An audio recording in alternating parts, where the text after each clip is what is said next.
जी start करते हैं। सबसे पहली चीज़ कि हमने कल क्या किया था। कल हमने सबसे पहले क्या किया हम सबसे पहला जो हमारा काम होता है, हमने जैम्प ओपन करना है। अपाचे सर्विस और एसक्यूएल सर्विस ये दोनों स्टार्ट कर लेनी है। देन हम कहाँ पे जाएंगे, लोकल डीसी जैम्प htdocs और htdocs के अंदर कल हमने एक न्यू फोल्डर क्रिएट किया था, एक न्यू प्रोजेक्ट क्रिएट किया था ऑनलाइन स्टोर के नेम से। तो इस फोल्डर को अब हमने ओपन करना है कहाँ पे, हमने यहाँ पे लोकल होस्ट स्लैश और ऑनलाइन स्टोर हमने यहाँ पे भी ओपन करना है, और साथ हमने ओपन करना है सबलाइम के अंदर भी। तो हमने सबलाइम के अंदर भी ये ओपन कर लिया।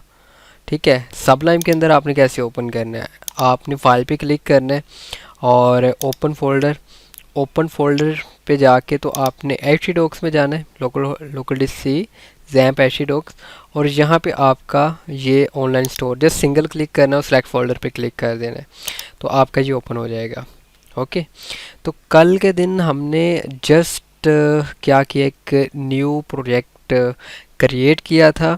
न्यू प्रोजेक्ट क्रिएट करने के बाद हमने यहाँ पे दो फाइल्स बनाई, एक दो पेज बनाए, एक तो होम पेज है और दूसरा ये रजिस्टर का पेज है, और सबसे टॉप पे हमने ये नेविगेशन बार लगाया, और एक तो नेविगेशन बार लगाया और इस ये हेडर हमने अलहदा कर दिया। मतलब ये टॉप पे हमने जो नेविगेशन बार है ये हमने अलहदा से जो टॉप पे हेडर है, ये हमने जो नेविगेशन बार है ये हमने अलहदा से एक फ़ाइल हेडर के अंदर ये सारा बनाया, और फिर इस हेडर को हमने इंडेक्स के अंदर भी इंक्लूड कर लिया और साइन अप के अंदर भी इंक्लूड कर लिया, साइन अप डॉट php पे। और आज हम क्या करने लगे हैं, कल के दिन तो हमने ये कर लिया कि हम होम पेज पे मीन के ये एक होम पेज बना लिया और रजिस्टर पे क्लिक करेंगे तो रजिस्ट्रेशन पेज।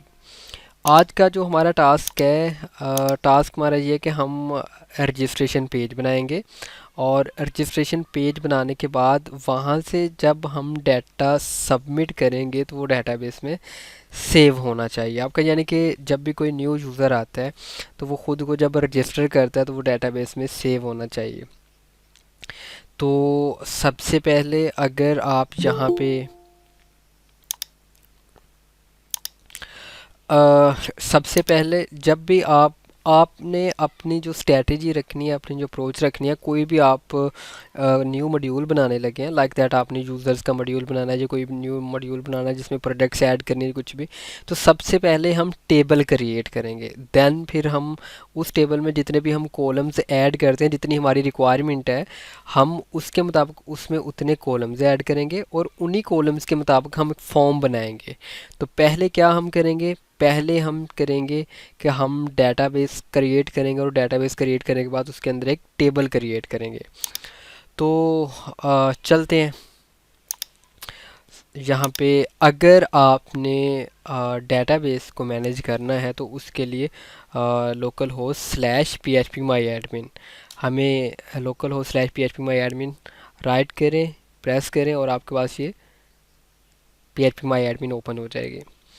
यहाँ पे क्योंकि हमारा न्यू प्रोजेक्ट है तो हम यहाँ पे एक न्यू डेटाबेस क्रिएट करेंगे। न्यू डेटाबेस क्रिएट करने का क्या तरीकाकार है, आपने यहाँ न्यू पे क्लिक करना है, और यहाँ पे आपके पास मीन ये इस तरह का इंटरफेस आ जाएगा। ठीक है, तो आपने जहाँ भी लिखा हुआ है डेटाबेस नेम, आपने यहाँ पे डेटाबेस नेम देना, कोई भी नेम आप दे सकते हैं। मैं जैसे कि यहाँ पे ऑनलाइन स्टोर, अगर ऑनलाइन स्टोर आपने नहीं देना, कोई और आप नेम देना चाहते हैं, जो आपका दिल करे आप वो नेम दे सकते हैं, इसमें कोई ऐसी चीज़ नहीं है। तो मैं अगर मेरा माइंड ये है कि मैंने ऑनलाइन स्टोर इकट्ठा नेम देना है या अलहदा देना है या बीच में अंडरस्कोर डालना है, तो जिस तरह से आपका माइंड है आप डेटाबेस का या ऑनलाइन स्टोर डीबी, तो मैं इस ये नेम देता हूँ ऑनलाइन स्टोर डीबी। क्रिएट पे क्लिक किया, आपका डेटाबेस क्रिएट हो गया। अब आपने इस डेटाबेस के अंदर क्या करना है, टेबल क्रिएट करने। सबसे पहले हम कौन सा टेबल क्रिएट करेंगे, सबसे पहले हम टेबल क्रिएट करें, क्योंकि हमने जो यहाँ पर रजिस्ट्रेशन फॉर्म बनाना है वो हमने बनाना है यूज़र रजिस्ट्रेशन के लिए। तो हम नाम भी मिलता जुलता रखेंगे टेबल का। तो हम जब इस डेटाबेस के यूज़र क्लिक करें, क्योंकि कोई भी टेबल नहीं है तो हमें कुछ भी शो नहीं होगा, हमें क्रिएट न्यू टेबल का ऑप्शन देगा। तो हम पहले टेबल का नाम रख लेते हैं यूज़र्स, क्योंकि इसमें सारा का सारा डाटा जो हम स्टोर करेंगे वो यूज़र्स का करेंगे। आपको कितने कॉलम्स चाहिए, तो मुझे फ़र्ज़ करें 5-6 जितने भी चाहिए, मैं क्रिएट पे क्लिक कर देता हूँ। ठीक है, तो मेरे पास एक इंटरफेस आ जाएगा जिसमें मैंने सारे के सारे इसमें अभी कॉलम्स ऐड करने हैं। तो सबसे पहला जो आपका कॉलम होगा वो आईडी आपने मस्ट रखनी है। आईडी का आप बस ये याद रख लें कि कोई भी आप टेबल क्रिएट करते हैं, जो सबसे पहला कॉलम होगा उसका नेम आपने आईडी रखना है, टाइप इंट ही रहेगी, और लास्ट पे आपने ऑटो इंक्रीमेंट पे चेक कर देना है, और इंडेक्स आपका प्राइमरी होगा। ये चार चीज़ें आपने याद रखनी है। उसके बाद आपने जितने भी कॉलम्स आपको चाहिए, मीन लाइक दैट के यूज़र आपको जो जो आपको रिक्वायर्ड है, आपने नेम उसका रखना है। उसके बाद ईमेल, और ईमेल के बाद आप लाइक दैट उसका सिटी, और सिटी के बाद आप जेंडर, एंड जेंडर के बाद आप उसका पासवर्ड।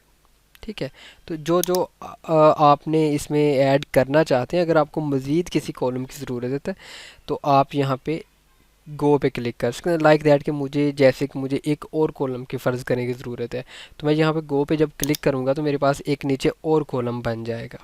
ओके, तो फिर अगर मुझे कुछ कोई और भी चाहे, फ़िलहाल मेरे लिए इतने काफ़ी हैं। तो अब इनकी डाटा टाइप्स, आईडी की आपको मैंने पहले बता दी, नेम की हम रखेंगे वैर 4। वैर 4 में तकरीबन सब तरह के मीन के हमारे करैक्टर्स आ जाते हैं। इसमें आपके अल्फ़ा न्यूमेरिक सारे के सारे इसमें जो है ना वो आ जाते हैं। और इसको आपने लेंथ कितनी दी, मीन इसमें कितने करैक्टर्स आ सकते हैं, तो हम कहते हैं नेम मैक्सिमम 50 करैक्टर्स का होगा। ईमेल वैर 4, और मैक्सिमम कितने करैक्टर्स की होगी, हम कहते हैं मैक्सिमम चले 100 करैक्टर्स की हो सकती है। सिटी का नेम मैक्सिमम 50 करैक्टर्स का रख देते हैं। जेंडर, जेंडर मैक्सिमम मेल होता है या फीमेल होता है, तो मैक्सिमम 10 करैक्टर्स का होगा। पासवर्ड, आप पासवर्ड आप यहाँ पे 255 जो है ना वो आपने यहाँ पे देनी है। ठीक है, और अगर आपने नीचे कोई कॉलम्स एक्स्ट्रा हैं जिनको आपने नेम नहीं दिया, आपने कुछ भी नहीं छेड़ा, तो फिर जब आप गो पे क्लिक करेंगे तो ये इग्नोर हो जाएगा। ओके, आपके जस्ट यही कॉलम जो आपने फिल किए हैं जस्ट वही ऐड होंगे। तो मैं जब सेव पे क्लिक करूँगा तो क्या होगा कि ये मेरा टेबल क्रिएट हो जाएगा। टेबल क्रिएट हो गया। ओके, अब मैंने क्या करना है, जिस तरह का मुझे डाटा चाहिए था, जिस तरह का मैंने डाटा या रजिस्ट्रेशन फॉर्म से यहाँ पे सेव करवाना था, उसके मुताबिक मैंने यहाँ पे एक टेबल क्रिएट किया और टेबल के अंदर मैंने कॉलम्स ले लिए। अब नेक्स्ट काम ये है कि मैंने रजिस्ट्रेशन फॉर्म बनाना है, और रजिस्ट्रेशन फॉर्म का डाटा जो है वो मैंने इस टेबल के अंदर स्टोर करवाना है। अभी इस टेबल के अंदर कोई डाटा ऐड नहीं है। तो अब नेक्स्ट हमारा टास्क ये है कि मैंने यहाँ पे एक रजिस्ट्रेशन फॉर्म बनाऊँ। तो चलते हैं, ये है हमारा साइन अप डॉट PHP। सबसे पहले हम क्या करते हैं, यहाँ पे HTML सिंटैक्स में जाते हैं, और HTML सिंटैक्स में जाने की ज़रूरत नहीं है, आप यहाँ से ऐसे स्टार्ट कर सकते हैं। ओके, क्योंकि हमारा जो ऊपर हमने हेडर इंक्लूड कर दिया, तो हेडर में ये सारा ऊपर से खुद ब खुद इंक्लूडेड है। ठीक है, तो हमें अगेन ज़रूरत नहीं है। हम अभी यहाँ पे क्या करने वाले हैं कि सबसे पहले आप डिव एंड यहाँ पे क्लास कंटेनर। क्लास कंटेनर किस लिए यूज़ होती है, आप क्लास कंटेनर आपकी यूज़ होती है दोनों साइडों से मार्जिन लेने के लिए। तो अभी इसका देख लेते हैं। इसके बाद हम डिव, और यहाँ पे लेते हैं class alert, alert primary, check करते हैं जी। अच्छा, ये आपके ऊपर से अगर आपने मार्जिन देना है तो बूटस्ट्रैप के अंदर आपने अगर मार्जिन देना है तो बूटस्ट्रैप के अंदर एम टी यूज़ होता है, वरना आप जो है दूसरी तरह से यूज़ कर सकते हैं, मीन स्टाइल में जाके। तो आप मार्जिन टॉप आपको जितना चाहिए तो वो आप दे सकते हैं इनलाइन सी एस एस से, मतलब कि आपने जैसे आपको बेहतर लगता है।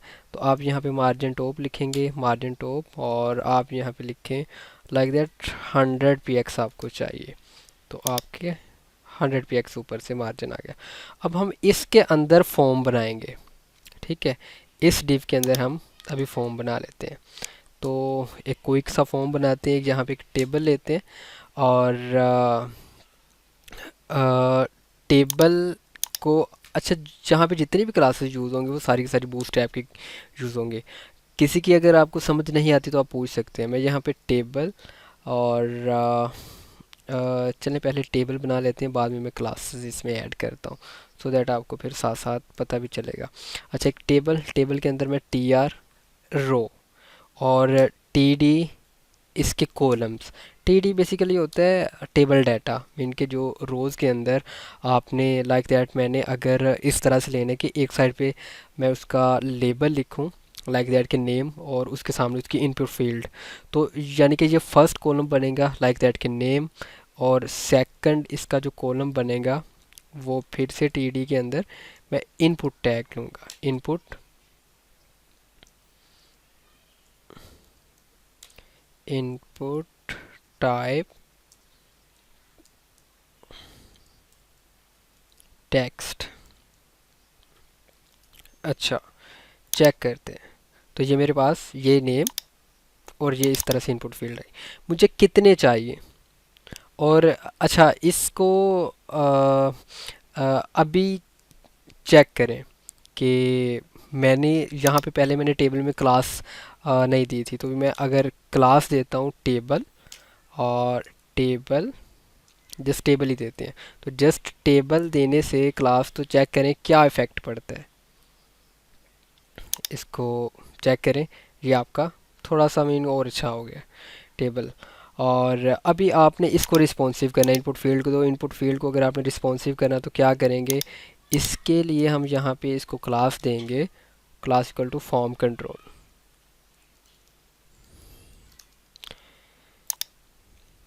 ये भी इनपुट फील्ड हमारी रिस्पॉन्सिव हो गई। कितनी हमें इनपुट फील्ड्स चाहिए? Name, email, city, gender and password, यानी कि email, city, gender and password के लिए और चाहिए। हम इसी को कॉपी करते हैं। अच्छा, हर इनपुट फील्ड का हमने एक यूनिक नेम भी रखना है, तो इसका हम नेम रख लेते हैं, नेम। ओके, तो हम इसी को कॉपी करते हैं, फर्स्ट फर्स्ट वाली रो को, और हम मल्टीपल टाइम नीचे पेस्ट कर देते हैं ऐसे।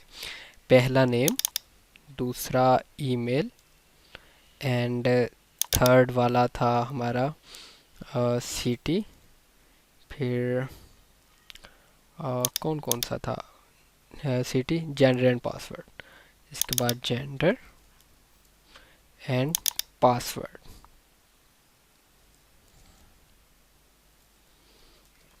ओके, और लास्ट वाला आप ये रिमूव कर सकते हैं, और यहाँ पे आप इनपुट टाइप सबमिट।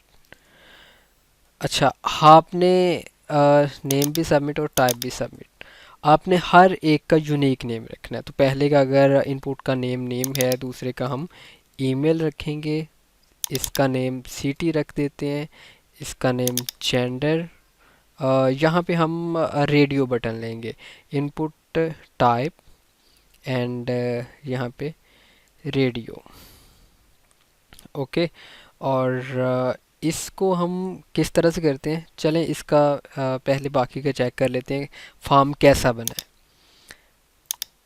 ठीक है, तो ये इस तरह से मतलब बना है। तो मैंने यहाँ पे इनपुट टाइप रेडियो, क्योंकि मुझे दो रेडियो बटन बेसिकली चाहिए, तो नेम के अंदर नेम इंसर्ट होगा, ईमेल के अंदर ईमेल, सिटी में सिटी में सारे टाइप टेक्स्ट होंगे। अगर हमने ईमेल का हम टाइप ईमेल रख सकते हैं कि इसमें जस्ट हम ईमेल, सिटी के लिए भी टाइप टेक्स्ट ठीक है। जेंडर के लिए हमने दो रेडियो बटन चाहिए कि वो या तो मेल सेलेक्ट हो या फीमेल सेलेक्ट हो, और पासवर्ड के लिए टाइप पासवर्ड। ओके, तो चेक कर लेते हैं, ये आपका इनपुट टाइप सबमिट है। आप इसको जो आपने क्लास यहाँ पे लगाई है फॉर्म कंट्रोल, आप ये लगा सकते हैं बटन बटन सक्सेस, चेक करें। ओके, अब हम इसको देख लेते हैं, जो हम इनपुट टाइप रेडियो, हम यहाँ पे एंटर प्रेस करते हैं। ये क्योंकि ये हमारा टीडी के अंदर हमें कितने रेडियो बटन चाहिए, हमें 2 रेडियो बटन चाहिए। और दोनों का जो नाम हमने रखना है वो जेंडर सेम नेम रखेंगे हम। ओके, और टाइप, दोनों के टाइप रेडियो। आप यहाँ पे दोनों के लिए लेबल लें, लेबल, और एक के लिए लिखें मेल एंड दूसरे के लिए लिखें फीमेल।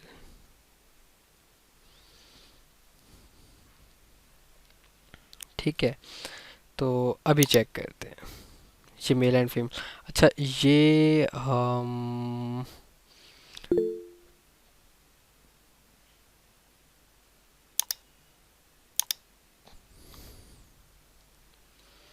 किसी का कोई क्वेश्चन है? जी सर। जी जी। अच्छा, ये हमने डेटाबेस में जो जो डेटाबेस क्रिएट किया तो वो ऑटोमेटिकली यहाँ से डेटाबेस में नहीं चले जाएगा? अच्छा, मुझे इस नहीं। चीज़ की समझ नहीं आई वो वहाँ क्यों क्रिएट किए हैं कॉलम्स और टेबल। हाँ, अभी हमने वहाँ से डेटाबेस क्रिएट किया है, और डेटाबेस क्रिएट करने के बाद हमने यहाँ पे एक टेबल बनाया था, और अब हम यहाँ पे एक फॉर्म बना रहे हैं। फॉर्म बनाने के बाद हम जब फॉर्म का डाटा हम क्या करेंगे कि हम यहाँ पे सारा डाटा जब फिल करेंगे, फिल करने के बाद जब हम सबमिट पे क्लिक करेंगे तो आपका ये डाटा सबमिट हो। हम पहले सबमिट करेंगे, पोस्ट मेथड के थ्रू सबमिट करेंगे, फिर ये डाटा हम लेके तो एक क्यूरी राइट करेंगे, क्यूरी के थ्रू हम इसमें सेव करेंगे। अभी ये आगे स्टेप्स हैं। ठीक है, तो अब ये देखते जाएं, और हम स्पैन इसके लिए यूज़ करते हैं।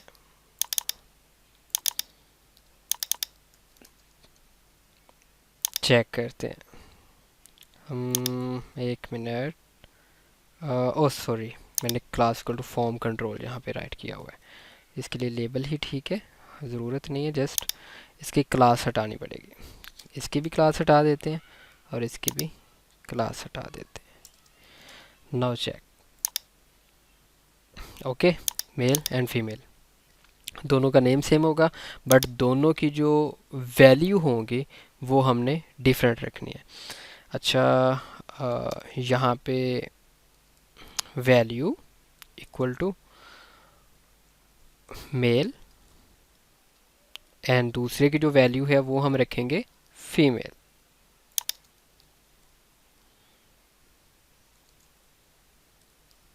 ओके, इन दोनों का नेम सेम क्यों रखा है, ताकि अगर हम मेल पे क्लिक करें या फिर फीमेल पे क्लिक करें तो इसी जो है ना वो इनपुट का जो है ना वो, अगर आप नेम डिफरेंट रखेंगे तो नेम डिफरेंट रखने से क्या होता है, नेम डिफरेंट रखने से ये होता है कि अगर आपने इसको चेक किया है, अब आपकी मर्ज़ी है कि नहीं मैंने इसको चेक करना है, तो वो दोनों चेक हो जाएंगे। नेम जब सेम रखेंगे तो वो एट अ टाइम जस्ट आप एक ही सिलेक्ट कर सकेंगे, या मेल या फिर फीमेल। ओके, तो अब हमने क्या करना है, अब हमने पोस्ट मेथड के थ्रू नेक्स्ट ये डाटा सबमिट करना है। डाटा सबमिट करने के 2 तरीके होते हैं, गेट मेथड है, दूसरा पोस्ट मेथड है। तो आज जो हम ट्राई करेंगे वो है पोस्ट मेथड। तो पोस्ट मेथड के थ्रू अगर हमने ये डाटा, मतलब जो जो आपने ये एक जो फॉर्म बना ली है, आपने अब ये डाटा डेटाबेस में सेव करना है, तो सबसे पहले आपने पोस्ट मेथड के थ्रू सबमिट करना है। उसके लिए कौन कौन सा स्टेप है, आपने सबसे पहले, क्योंकि आपने ये तकरीबन पूरा का पूरा जो टेबल है इसी का डाटा आपने सबमिट करना है, तो हम टेबल के ऊपर एक टैग लेते हैं फॉर्म। ठीक है, form method equal to post, कि हमने इसे पोस्ट मेथड के थ्रू सबमिट करना है। ओके, तो अब क्या होगा कि अब आप यहाँ पे कोई भी डाटा फिल करेंगे और जब सबमिट पे क्लिक करेंगे तो आपका ये फॉर्म पोस्ट मेथड के थ्रू सबमिट होगा। अच्छा, सबमिट हो रहा है, बट हम वो डाटा अब कैसे ले सकते हैं, अगर हमने कोई भी आप डाटा जो पोस्ट मेथड के थ्रू सबमिट करते हैं, अगर आपने वो लेना है, उसके लिए हम यूज़ करते हैं $_पोस्ट, सॉरी $_पोस्ट, एंड इसके अंदर आपका वेरिएबल आ जाएगा लाइक दैट। अगर आप यहाँ से कौन कौन सा फील्ड सबमिट करें, या नेम, ईमेल, सिटी, तो आपने सेम नेम रखना है, नेम आपका डिफरेंट नहीं होना चाहिए, लाइक दैट कि नेम। तो ये मैंने यहाँ पे नेम रखा, और इसको आपने एको करना है, तो आप इसे एको करके देख सकते हैं कि क्या जब मैं इसको रीलोड करता हूँ और चेक, ये चेक करें, मैं यहाँ पे कोई भी नेम देता हूँ, मैं यहाँ पे सबमिट करता हूँ, तो जस्ट वेट,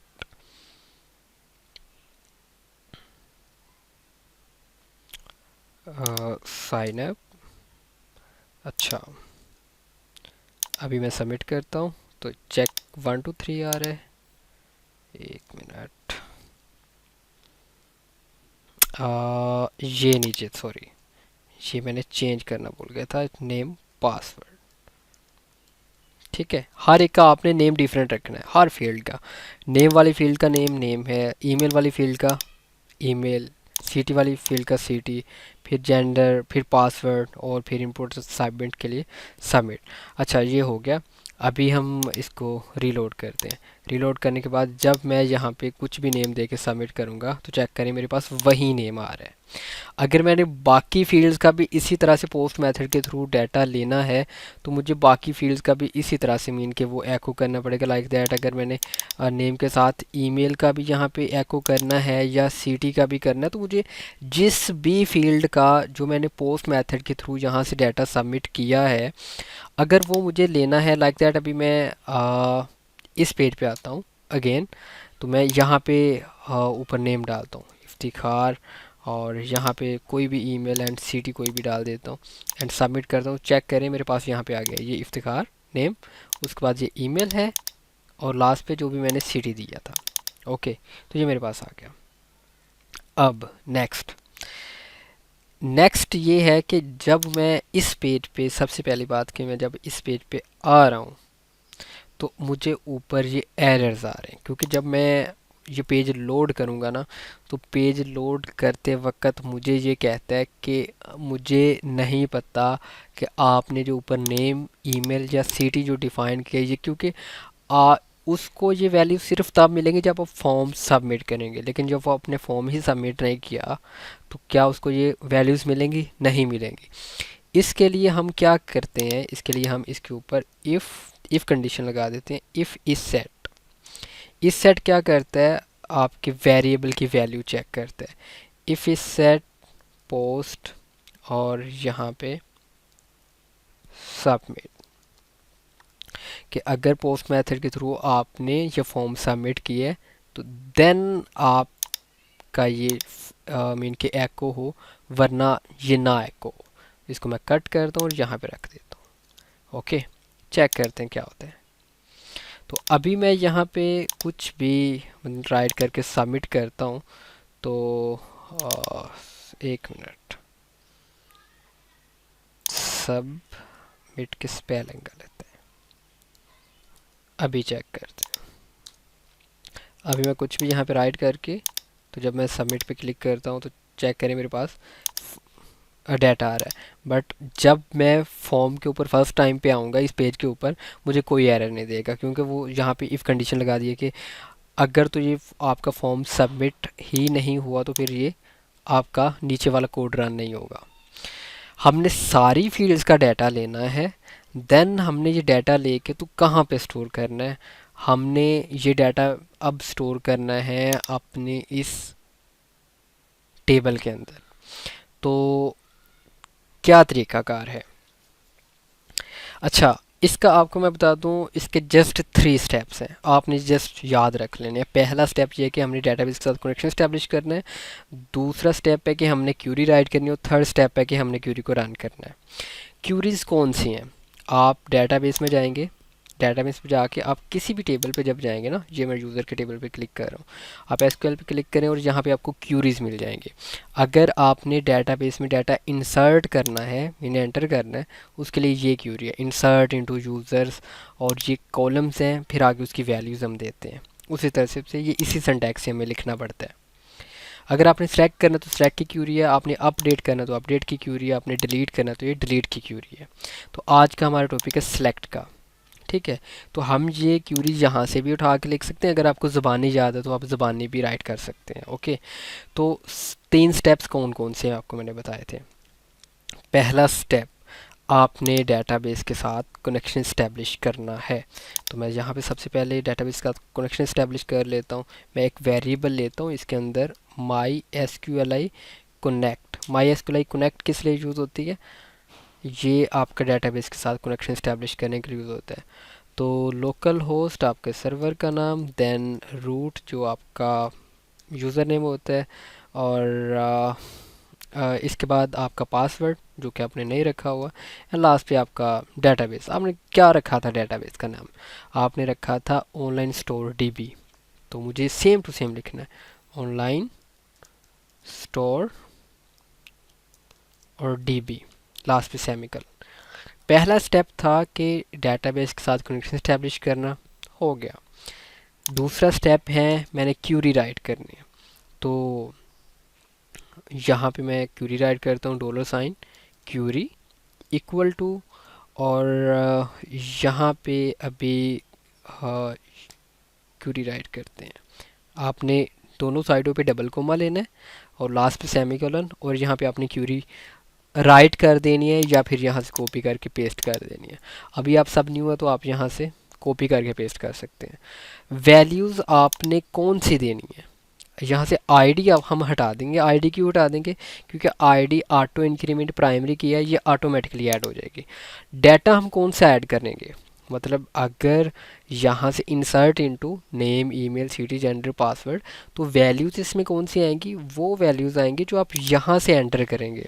तो जब आप यहाँ से ये डाटा एंटर करके सबमिट करते हैं तो क्या होता है कि पोस्ट मेथड के थ्रू आपका ये फॉर्म सबमिट होगा, और फिर आपकी वैल्यूज़ पोस्ट मेथड के थ्रू वैल्यूज़ आप इस तरह से लेते हैं। ठीक है, अब आप इनको स्टोर करवाएंगे किसी वेरिएबल में, लाइक दैट इसको आप नेम में कर दें, और इसको आप डॉलर साइन ईमेल में कर दें। ठीक है, और इसको आप डॉलर साइन सिटी में कर दें, और भी अगर कोई काम है तो वो भी आप ले लें। इसके अलावा और कौन कौन सा था, जेंडर,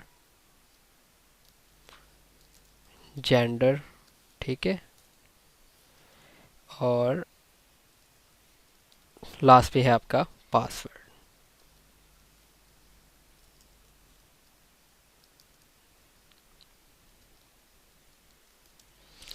और ये आपने पोस्ट मेथड के थ्रू ये वैल्यूज़ ली, आपने यहाँ पे स्टोर कर दी। अब आपने, क्योंकि जो कॉलम्स में आपने डाटा जो भी स्टोर करना वो ये वाला स्टोर करना है जो आपके पास पोस्ट मेथड के थ्रू आया है। ठीक है, तो आपने नेम, नेम के आगे यहाँ पे नेम, अच्छा ये मैं सारी की सारी हटा देता हूँ, आप कंफ्यूज ना हो। तो वैल्यूज़ के बाद ये इस तरह से कोम, मतलब अभी कोई वैल्यू नहीं दी हुई, तो हमने ये वाला कोमा देना है, इन्वर्टेड कोमा, और उसके दरमियान हमने डॉलर साइन नेम, यानी कि नेम के अंदर नेम स्टोर करना है। उसके बाद दूसरा, अगर कॉलम ईमेल है तो दूसरे हम ईमेल की वैल्यू देंगे, अपनी मर्ज़ी से नहीं दे सकते, जिस तरतीब से कॉलम है उसी तरतीब से आपने वैल्यूज़ देनी है। तीसरा, अगर सिटी है तो डॉलर साइन सिटी, और चौथा अगर जेंडर है तो डॉलर साइन जेंडर। ओके, और उसके बाद अगर पासवर्ड है तो डॉलर साइन पासवर्ड। जितने कॉलम्स हैं आपने वैल्यूज़ भी उतनी ही देनी है।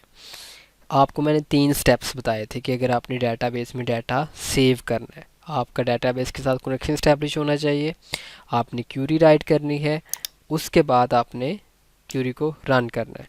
Dollar sign run equal to my S Q L I query. इसके अंदर 2 वेरिएबल्स आएंगे, फर्स्ट आपने जो डेटाबेस के साथ कनेक्शन इस्टेब्लिश किया है, एंड सेकंड आपने किस क्यूरी को रन करना है, तो जो आपने ऊपर क्यूरी राइट की है ये वाली। ठीक है, और लास्ट पे सेमीकोलन आपका आ जाएगा। जस्ट ये 3 स्टेप्स हैं, क्यूरी को राइट करना है, और सॉरी डेटाबेस के साथ कनेक्शन इस्टेब्लिश करना है, क्यूरी को राइट करना है और क्यूरी को रन कर देना है। और अभी हम यहाँ पे जाते हैं, हम यहाँ पे कुछ भी राइट करते हैं, आमीना बेग एंड आमीना एंड यहाँ पे लाहौर एंड यहाँ पे फीमेल एंड पासवर्ड 123 और मैं सबमिट पे क्लिक करूँगा। चेक करते हैं क्या हमारा फॉर्म सबमिट हुआ, क्या यहाँ पे डाटा सेव हो चुके हैं। तो चेक करें, यहाँ पे डाटा सेव हो चुका है। मैं कोई दूसरा रिकॉर्ड ऐड करता हूँ, Iftikhar Ali ali@gmail.com, city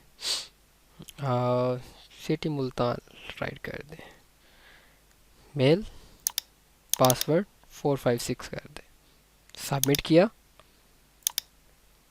check करते हैं क्या यहाँ पे डाटा सेव हो चुके हैं। जी, हो गया। अच्छा, अगर तो आपको लग रहा है कि नहीं चाहिए यहाँ पे हमें लिखना चाहिए रजिस्ट्रेशन फॉर्म, तो हम लिख ऊपर राइट कर लेते हैं। यहाँ पे हम यहाँ पे क्या करते हैं, H1 लेते हैं, H1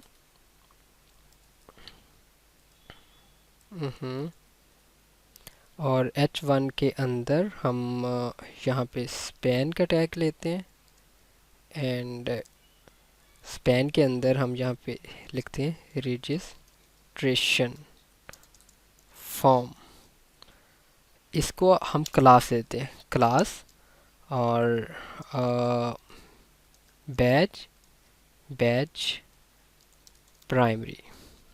चेक करते हैं तो ये आ गया। सेंटर में करना चाह रहे हैं तो हम H1 की क्लास में टेक्स्ट और टेक्स्ट सेंटर में हो गया। ओके, तो ये हमारा आज का था। कल हम क्या करेंगे, हम एक लॉगिन वाला पेज बनाएंगे और फिर वहाँ से जब लॉगिन करें तो वो अगर तो वो एडमिन हो तो वो एडमिन पैनल पे चला जाए, अगर यूज़र हो तो यूज़र पैनल पे चला जाए।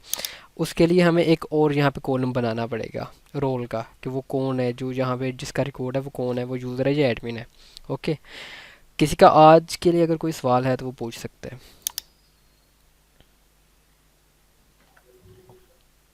सर मेरा एक क्वेश्चन है। जी जी।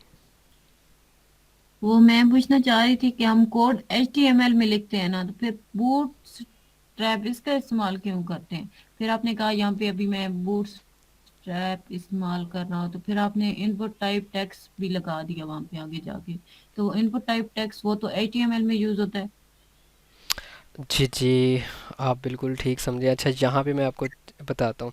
यहाँ पे जैसे है ना इनपुट टाइप टेक्स्ट, ये इनपुट टाइप टेक्स्ट की जो है ना वो मैंने इनपुट लिया है। यहाँ पे मैंने जस्ट क्लास लगाई है बूटस्ट्रैप की। जो मैंने यहाँ पे क्लास लगाई है ना वो बूटस्ट्रैप की। अगर मैं ये क्लास हटा देता हूँ तो मैं चेक करता हूँ इसके बगैर ये कैसे लगता है। तो मैं जब इसको चेक कर रहा हूँ तो ये इस तरह से मुझे लग रहा है। ये चेक करें, ये टेक्स्ट फील्ड इस तरह से है। अगर मैं ये चाहता हूँ कि मैंने अपनी इनपुट फील्ड को रिस्पॉन्सिव करना है, ये बूटस्ट्रैप एक्चुअली है क्या चीज़ है, ये है आपकी बिल्ट इन CSS है। लाइक दैट कि अगर मैंने अब इसके गिर्द ये बैकग्राउंड कलर लेना था और इसका जो कलर है वो वाइट करना था, फ़ॉन्ट कलर, तो मुझे CSS खुद करना पड़नी थी कि जी इसका बैकग्राउंड कलर ये लो, इसका बॉर्डर रेडियस इतना करो और पैडिंग ये करो, मतलब काफ़ी ज़्यादा। तो ये एक बिल्ट इन CSS होती है, जस्ट क्लासेस याद रखना पड़ती हैं। ओके, तो और सर अगर जी ये जी जो आपने रजिस्ट्रेशन फॉर्म ज्यादा हाईलाइट किए हो, नेम ईमेल ये थोड़ा कम है, तो इसके लिए कौन सा टैग यूज होता है?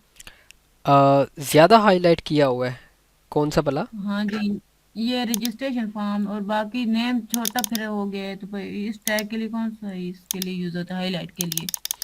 ये हाईलाइट के लिए मैंने ये यूज़ किया है, ये ऊपर H1 के अंदर मैंने ये बैज प्राइमरी, ये मैंने बैज ठीक। प्राइमरी जो क्लास है, बैज प्राइमरी क्लास आपकी यूज़ होती है बैज लेने के लिए। हम इस चीज़ को कहते हैं बैज। इसी तरह से चेक करें, जो बटन जो ग्रीन कलर का बटन है, इसके लिए मैंने क्लास ली थी बटन सक्सेस। ठीक है। और ज्यादा स्पेस के लिए? और ज़्यादा स्पेस के लिए अभी आपको मैं बता देता हूँ। लाइक दैट ये मैंने क्लास इक्वल टू टेबल ली थी और मैं यहाँ से टेबल हटा देता हूँ, तो फिर आपको किस तरह से दिखेगा, फिर आपको इस तरह से दिखेगा। आप चाहते हैं कि नहीं जी मेरा जो फॉर्म बना है वो एक रिस्पॉन्सिव फॉर्म हो, तो आपने क्या करना है, class equal to table, table का जो भी आपने टेबल का टैग लिया इसी के अंदर आपने क्लास इक्वल टू टेबल ले लिया, तो मतलब आपका ये एक अच्छा सा प्यारा सा फॉर्म बन गया। और ऊपर से जो आपने थोड़ा सा स्पेस लिया है, या आपने जो राइट और लेफ़्ट से ये जो आपने मतलब मार्जिन लिया है ये रिस्पॉन्सिव करने के लिए फॉर्म को, तो उसके लिए हमने div class equal to container लिया है। ऊपर से ठीक है। थोड़ा सा मार्जिन छोड़ने के लिए मार्जिन टॉप 100 px। ठीक है, हो गया।